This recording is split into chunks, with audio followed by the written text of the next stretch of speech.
I want to welcome everyone here for Prophecy Snapshots. This is our second day looking at the Millennium. Again, this is, for a believer, one of the most exciting subjects because one day we're going to be raptured off the earth, and then we're going to take off. We're going to go to heaven, and then 7 years later, we're coming back to the earth where we're going to dwell for 1,000 years. Now, let's just see what the Bible says about this. Here in Matthew chapter 16, verse 27, it says, "For the Son of Man shall come in the glory of his Father and his angels, and then shall he reward every man according to his works."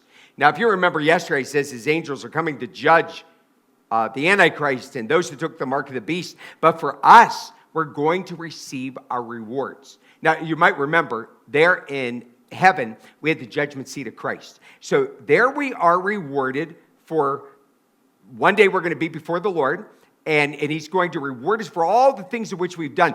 But we're not going to realize all of that until we come to the earth and we actually see what the reward is.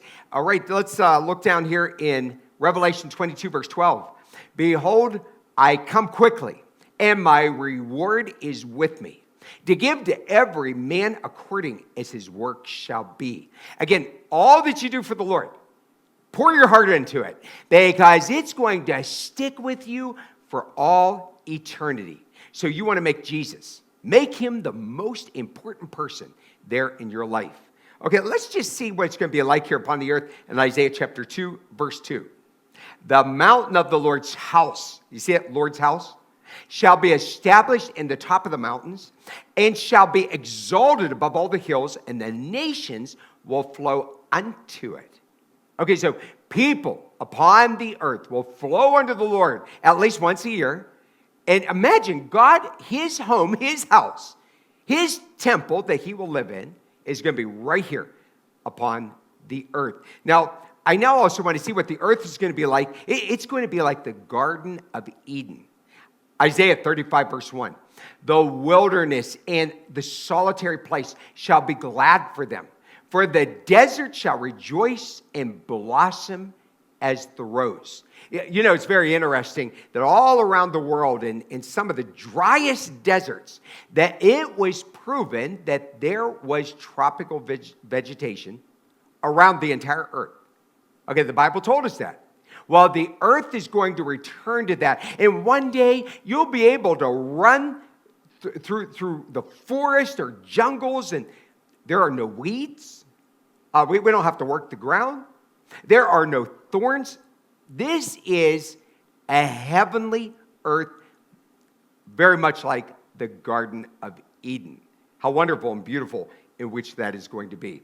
Look with me in Psalms 23, verse 6. You know, Psalms 23, people like quoting that passage all the time, but they don't know that it's about the millennium. Look at this. At the end, or in that passage, "I will dwell in the house of the Lord forever." This is the millennium. Imagine that. Imagine being with your loved ones. Imagine being in a world where there's no crime and there's no illness, there's no sickness. Imagine just living in a world where there's no discouragement or depression or temptation. What a wonderful, wonderful day that's going to be. Now listen, this is what you want to do. Don't do this study just for head knowledge.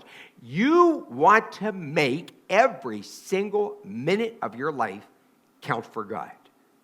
Only what's done for Jesus is what's going to count for all eternity. And I want you to make a decision. I'm going to start changing some things, or I'm going to start doing some things, and I'm going to start doing it right now.